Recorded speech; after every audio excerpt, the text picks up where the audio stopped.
Avant le Second Empire, la France était en matière d'architecture et de technologie, excepté pour les très grandes élites de la cour, plutôt archaïque. Les scientifiques et architectes français ne pouvaient pas mettre leur savoir au profit du tiers-état, des classes sociales plus pauvres. Lorsque Napoléon III devient en 1852 empereur des Français, il souhaite véritablement apporter au pays une vague de progrès et de modernité. Cela passe notamment par le développement massif des chemins de fer et la refonte totale de Paris. Pour cette dernière, il fait appel à un certain Georges-Eugène Haussmann et celui-ci va réaliser un travail remarquable. Aujourd'hui, je vous propose de découvrir ou redécouvrir l'histoire du baron Haussmann.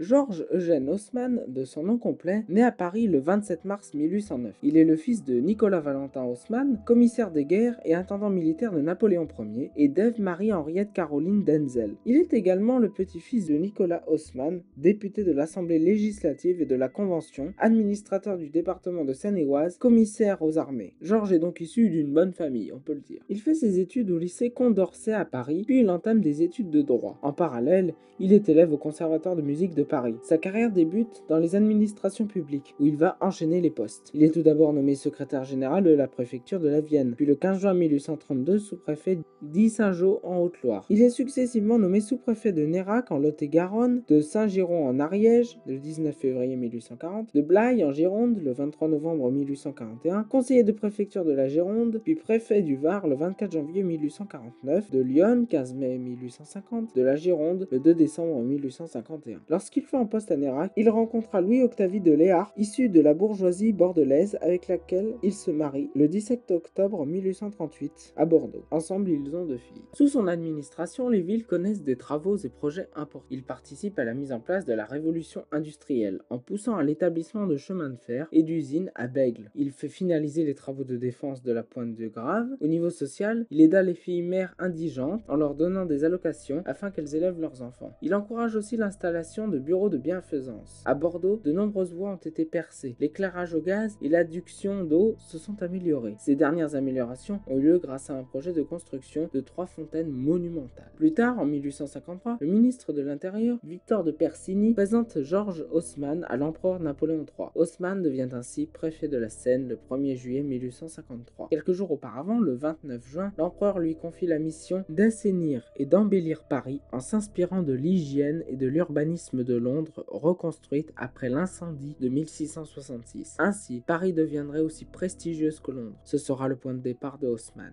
Il mit en place une campagne de transformation de la capitale, qu'il nomme Paris embelli, Paris agrandi, Paris assaini. L'autre objectif, moins répandu publiquement, était d'éviter les soulèvements populaires. En effet, ce nouveau Paris répartit la classe ouvrière dans toute la ville. Il est donc plus difficile pour elle de se réunir. Haussmann manifeste aussi une volonté de limitation de l'entrée des ouvriers. Celui-ci écrit à Napoléon III qu'il faut accepter dans une juste mesure la cherté des loyers et des vivres comme un auxiliaire utile pour défendre Paris contre l'invasion des ouvriers de province. Haussmann admirait les grandes avenues droites. Il avait ce que l'on appelle le culte de l'axe au XIXe siècle. Il n'hésite pas à faire démolir certains bâtiments comme l'église Saint-Benoît le Bétourné. En 18 ans de travaux, des boulevards et avenues sont percés, les Champs-Élysées sont aménagés, la place de l'Étoile, la place de la Nation sont transformés, de nouveaux parcs et jardins sont créés dans le but d'améliorer l'hygiène. Dans chaque quartier, et il y en a 80, il y a un square. Des espaces déjà existants sont adaptés. La place Saint-Michel et sa fontaine sont transformées. Paris est aujourd'hui connu pour ses immeubles haussmanniens, très réguliers et ressemblants. Cette uniformité est due à la mise en place de normes très strictes sur le gabarit et l'ordonnement des habitations. Les immeubles de rapport et l'hôtel particulier s'imposent comme modèle de référence. Les immeubles se ressemblent tous. C'est l'esthétique du rationnel et l'homogénéité esthétique. Le Grand Paris a également pour but la mise en valeur des monuments, qu'ils soient anciens ou nouveaux. Il met en scène de vastes perspectives sans forme d'avenue ou de vente-place. L'exemple le plus parlant reste la place de l'Étoile. Haussmann fait construire de nouveaux ponts et églises tels que l'église Saint-Augustin ou la Trinité. En parallèle, il imagine en compagnie de l'ingénieur Belgrand des circuits d'adduction d'eau et un réseau moderne d'égouts, puis lance la construction de théâtres comme le théâtre de Châtelet. 2 gares sont construites, la gare de Lyon et la gare de l'Est. Dans le but d'éviter les mauvaises odeurs des abattoirs dans les rues, il fait construire les abattoirs de la Villette. En 1859, Haussmann décide d'étendre les frontières de Paris jusqu'aux fortifications de l'enceinte de Thiers. Au total,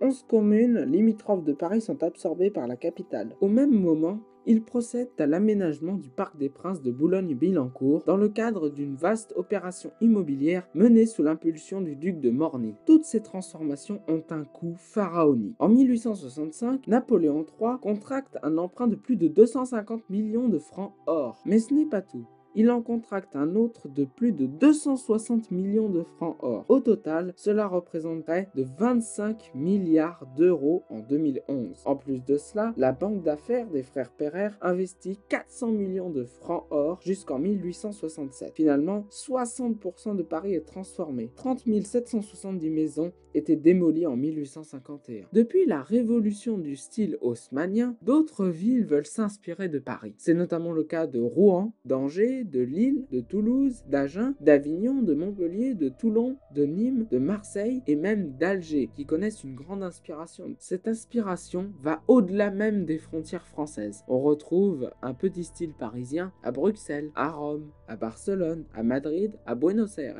et à Stockholm. Ces villes souhaitent plus ou moins devenir le nouveau Paris. Même Bucarest, la capitale de Roumanie, dispose d'un petit quartier appelé le Petit Paris. Ce bouleversement architectural lui valut la réception de la Grande Croix de la Légion d'honneur en 1862, ainsi que l'accession en tant que membre à l'Académie des Beaux-Arts. La construction du Grand Paris fut aux yeux de Napoléon III si importante qu'à partir de 1860, Haussmann siégeait au Conseil des ministres. Bien que ce projet fut intéressant et titanesque, Haussmann reçut de nombreuses critiques de la part de personnalités politiques importantes, telles que Jules Ferry avec les Contes fantastiques d'Haussmann. Nous aurons l'occasion d'y revenir. On retrouve aussi des critiques de Émile Zola ou encore de Ernest Picard. Elles sont principalement dues à la spéculation et au supposé enrichissement personnel d'Haussmann causé par le Grand Paris. Le 5 janvier 1870, quelques mois précédant la chute de l'empereur Napoléon III, Haussmann est destitué par le gouvernement d'Émile Ollivier. Il se retire pendant 7 ans de la vie politique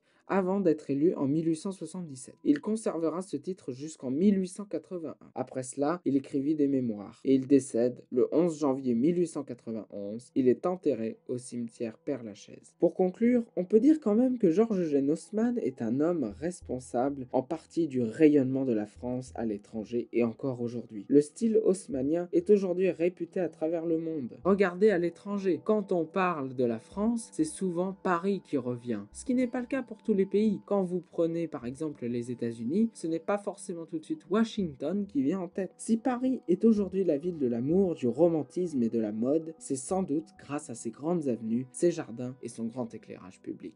Merci beaucoup d'avoir regardé cette vidéo. N'hésitez pas à la liker si elle vous a plu ou à laisser un petit commentaire. Et si vous voulez plus de vidéos de ce type, n'hésitez pas à vous abonner.